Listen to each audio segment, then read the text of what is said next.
Hey guys, before the video begins, I would just like to give a quick shout out to my guy, Cringe Studios, for giving me the idea for the Rogue Lineage versus Hunters video. The video is doing really well, and credit goes to him for the idea, so thank you so much, and let's jump into the video. Hey, what's good guys? Today we're going to be taking a look at which edict is the best in my opinion and what you should go for. So, alright, as everybody knows, the edict requirement has been changed, right? It is now, you get your first ability at wipe 1, the second one at 5 wipes, and the third at 10 wipes. And before it was like really bad, it was like 3, 9, 15, like really bad, but now it's a lot better. And so now you get your first move on the first wipe, which is really encouraging. And you also just get the tattoo as well. So first, we're going to start off with Seer, right? I think when it comes to Seer, right, the requirements, very, very, very easy, right? It's something you can do like as you're just going to K naturally. Like you can naturally do this. Like you can just do all the, like if you're going to K, you can just naturally get it, right? So in my opinion, if you want to play casually, right? If you're a casual player and you're just like, I mean, I go to K a lot, just do all these, do all these quests real quick. Take like 30 minutes to do it, you know what I mean? Real quick. Yeah, I'll get the quests, go to K, enjoy yourself in K, and just do both the quests in K and you're done. Just get the day requirements, I assume. So yeah, and then like once you're done, you get analysis. Then you after that you can get intent and watchful, which is pretty useful, as you can see here. But blocks out the person trying to observe you. So yeah, intent though I think is probably what people want the most, and you only need 5 wipes for that. So like just basically play the game 5 times and do your damn quest, and just wait a couple of days, not that difficult. You can this is the the easy Seer, like the easy edict. If you want an edict quickly, go ahead and get this one. You can get it as you're just naturally playing. Healer is a little bit more, you gotta do things right. Now these requirements are a little bit like jumbled up. I also have an idea of what to do to get a healer, but for the most part, most of these are basically correct. And it's a little bit more work. It's a little bit more work you have to put in. The day requirement 28, it really sucks. However, the thing is that it's a lot more beneficial. Madiri is helpful. However, with the recent nerfs to Madiri, the tier 1 Madiri is like really bad, and you can't really heal yourself with it. The tier 2 Madiri at 5 wipes, okay, that's where it's like back to normal. It's the upgrade. It's basically the one that goes back to normal. And but yeah, they really nerfed Madiri, and it's not like, oh, the more people you have, the more people you're healing.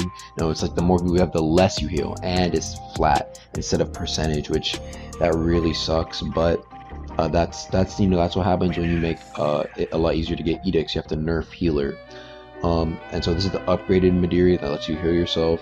And then finally the third is total immunity to mental insanities and injuries. Apparently, I have no idea, but this is apparently what it is. So if that's the case, that's cool, but is this really needed? Okay, maybe you're fighting Fair Frozen, you're fighting somebody who has Deep Night and Pale. Okay, cool, maybe the mental insanities is nice, but it's not needed. I say just go for tier 1 Madiri, call it a day. If you want to be just more useful in ganks, just get base 1 Madiri, be like, hey yo, heal me real quick while I'm repairing. Bam, get that, or heal me real quick while I'm like shrugging pots. It can be pretty useful. The tier 2 can be really helpful as well. Tier 3 I wouldn't recommend going for. Blade Master, okay, Blade Master. I've been hearing different requirements, especially from my friend who's a YouTuber as well. But I've been hearing different requirements from this. However, when it comes to tier 1, right, Verto, it's pretty useful in my opinion. If you guys know the YouTuber Milo, I think he does a good demonstration of what it can clearly do. You can store weapons away, and you can pick them back up and use them. So I don't think it carries across wipes. I have to check. I don't think it does. But however, when it comes down to it, it gives you new cooldown. It resets your cooldowns. And I think they got rid of this on Energy Spear because it was ridiculous. But for things like this, it might be very useful if you have a bunch of daggers, and then you're faceless and you just keep popping those abilities.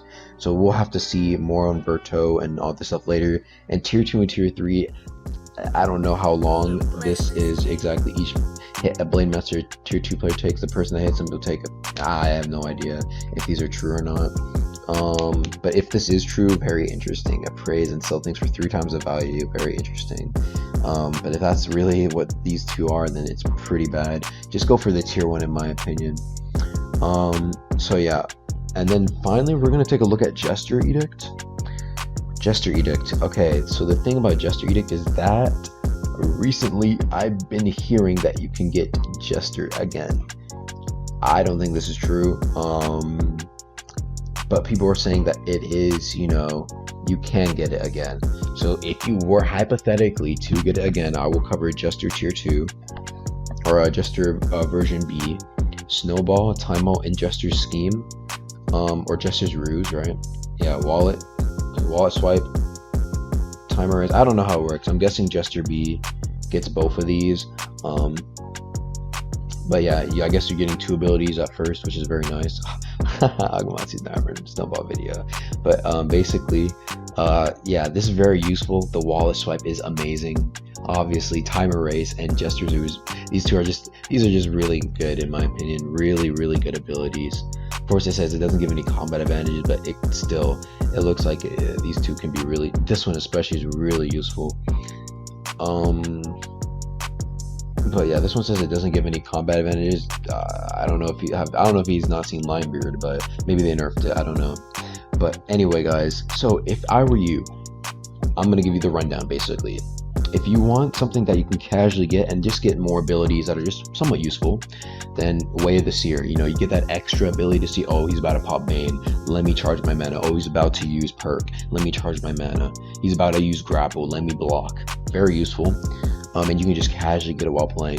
Healer, very good for ganks, you know, heal up your buddies. If all your friends have healer, yikes, man, you're gonna be a deadly threat. And all you need is tier 1, just all, you know, do a house boosting session. You guys all get healer. You know, it sounds pretty overpowered to me. Blade Master, I don't know if the tier 2 and tier 3s are a lot better, then these guys you might have to really watch out for. But Virtual right now, it's alright in my opinion. It's nothing too crazy, but still very powerful if you have to go up against somebody with it. But in my opinion, just having more healers is better. I'd rather have 5 healers than 1 guy with Blade Master. And then, I mean, obviously more numbers, but like just in general, it's not that much better in my opinion. And then finally Jester, if it's in there, of course always go for Jester. But yeah, that's all I really have to say. So if I had to rank it, Healer number 1, Seer number 2, actually no, Blade Master number 2, Seer number 3, and then Jester number 4. Those are gonna be my final rankings, because, you know, number 4, because we don't know if this is in your game. And yeah, that's all I have for this video, guys. If you guys want me to maybe review something else and determine what is best, like maybe what class you should go if you're first starting the game, I don't know, or what class is the best, I don't know, then just go ahead and put in the comments below. And if you have anything that you disagree with, let me know as well, and I'll be seeing you guys later. Peace.